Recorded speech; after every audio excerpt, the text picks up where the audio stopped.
Today I am going to explain the inhibitors of electron transport chain. Electron transport chain में 5 complexes होते हैं. तो सबसे पहले हम complex 1 के inhibitors देखेंगे. First inhibitor is amytal. Amytal को amobarbital भी बोला जाता है. Second is rotenone. ये एक insecticide है. इसको as a fish poison use किया जाता है. Third is pyrazidine A. Pyrazidine A एक एंटीबायोटिक है.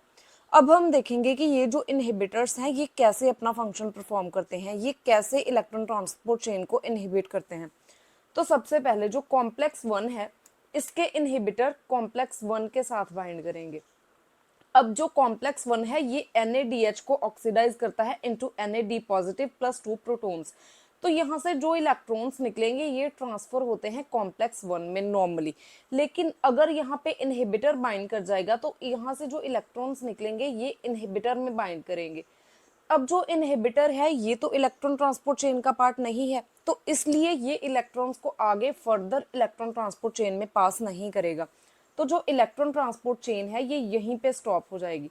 अगर इलेक्ट्रॉन्स आगे फ्लो नहीं होंगे तो यहाँ पे कोई भी एटीपी की सिंथेसिस नहीं होगी और विदाउट एनर्जी जो हमारी बॉडी के सेल्स हैं इनमें सेल डेथ स्टार्ट हो जाएगा. कॉम्प्लेक्स 2 का इनहिबिटर है कार्बोक्सिन. अब ये जो इनहिबिटर्स होते हैं ये कॉम्प्लेक्स स्पेसिफिक होते हैं. इसका मतलब है कि इनहिबिटर्स के पास कुछ स्पेसिफिक प्रोटीन्स होते हैं. जैसे अब कार्बोक्सिन है तो इसके पास जो स्पेसिफिक प्रोटीन्स होंगे उनकी वजह से ये सिर्फ कॉम्प्लेक्स 2 के साथ ही बाइंड कर सकता है, किसी और कॉम्प्लेक्स के साथ बाइंड नहीं कर सकता. तो इसलिए जितने भी इनहिबिटर्स हैं इलेक्ट्रॉन ट्रांसपोर्ट चेन के ये कॉम्प्लेक्स स्पेसिफिक होते हैं. नाउ अब हम देखेंगे इनहिबिटर्स ऑफ कॉम्प्लेक्स 3. तो इसका सबसे पहला इनहिबिटर है एंटीमाइसिन ए. ये भी एक एंटीबायोटिक है. Second is dimercaprol. Third is naphthoquinone. Now अब हम देखेंगे इनहिबिटर्स ऑफ कॉम्प्लेक्स 4. तो कॉम्प्लेक्स 4 का सबसे पहला इनहिबिटर है साइनाइड. अब दो तरह के ऑर्गेनिजम्स होते हैं, एक तो होते हैं साइनाइड सेंसिटिव ऑर्गेनिजम्स एंड दूसरे हैं cyanide resistant organisms. Cyanide sensitive organisms जैसे कि ह्यूमंस, इनमें क्या होता है कि जब साइनाइड इनकी बॉडी में एंटर करता है तो ये कॉम्प्लेक्स 4 के साथ बाइंड करेगा. जब साइनाइड यहाँ पे बाइंड कर जाएगा तो जो कॉम्प्लेक्स 4 है ये ऑक्सीजन को इलेक्ट्रॉन डिलीवर नहीं कर पाएगा. मींस इलेक्ट्रॉन ट्रांसपोर्ट चेन यहीं पे स्टॉप हो जाएगी. इससे क्या होगा कि बॉडी के सेल्स में एटीपी की सिंथेसिस नहीं होगी. अब हमारी बॉडी के सेल्स को एटीपी की जरूरत है. ATP is a unit of energy. तो अगर सेल्स में एनर्जी की प्रोडक्शन नहीं होगी तो धीरे धीरे उनमें सेल डेथ स्टार्ट हो जाएगा. अब जैसे फॉर एग्जांपल ब्रेन, तो ब्रेन पूरी बॉडी को कंट्रोल करता है. तो जब न्यूरॉन्स को ज्यादा टाइम तक ऑक्सीजन नहीं मिलेगी तो वहां पे इनमें सेल डेथ स्टार्ट हो जाएगी. इससे ये बॉडी को भी कंट्रोल नहीं कर पाएगा तो धीरे धीरे पूरी बॉडी के सेल्स में सेल डेथ स्टार्ट हो जाएगी, which leads to the death of victim. Now second are cyanide resistant organisms. इनको साइनाइड रेजिस्टेंट इसलिए बोला जाता है क्योंकि जब साइनाइड इनकी बॉडी में एंटर करेगा तो ये इलेक्ट्रॉन ट्रांसपोर्ट चेन के कॉम्प्लेक्स 4 के साथ बाइंड करेगा.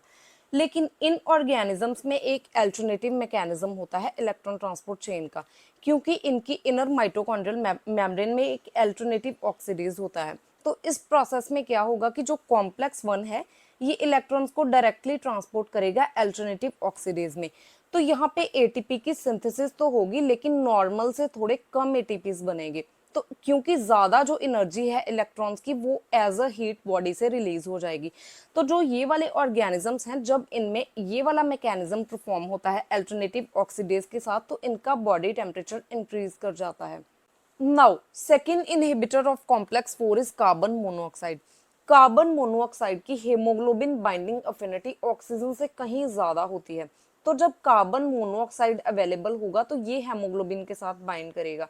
अब ब्लड जो है ये पूरी बॉडी में ऑक्सीजन को डिस्ट्रीब्यूट करता है क्योंकि ऑक्सीजन जो है ये सेलुलर रेस्पिरेशन में एक इंपॉर्टेंट रोल प्ले करती है. तो अगर यहाँ पे कार्बन मोनोऑक्साइड ब्लड में एंटर कर गया तो पूरी बॉडी में यही डिस्ट्रीब्यूट होगा. अब इसका तो कोई रोल नहीं है इलेक्ट्रॉन ट्रांसपोर्ट चेन में और इलेक्ट्रॉन ट्रांसपोर्ट चेन वहीं पे स्टॉप हो जाएगी. इससे एटीपी की सिंथेसिस नहीं होगी और finally which leads to the death of victim. Third inhibitor of complex 4 is hydrogen sulphide. Hydrogen sulphide sewage gas है. जितने भी सीवेज सिस्टम में है सभी में हाइड्रोजन सल्फाइड की फॉर्मेशन होती है. तो अगर विक्टिम में हाइड्रोजन सल्फाइड की इनहेलेशन होती है तो ये भी कॉम्प्लेक्स 4 के साथ बाइंड कर जाएगा।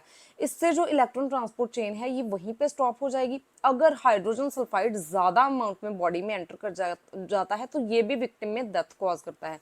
Now the last inhibitor is azide, complex 5 और एटीपी सिंथेज। इसका इनहिबिटर है ओलिगोमाइसिन।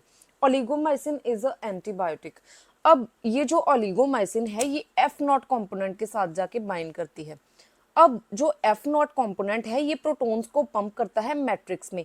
इस पंपिंग की वजह से F1 में रोटेशंस होती हैं और यहाँ पे एटीपी की सिंथेसिस होती है। तो अगर यहाँ पे ओलिगोमाइसिन एफ नॉट के साथ बाइंड कर जाएगा तो ये प्रोटॉन पंपिंग नहीं कर पाएंगे, इससे F1 में कोई भी रोटेशन नहीं होगी और एटीपी की सिंथेसिस भी नहीं होगी। If you find the content useful please like and subscribe to my channel.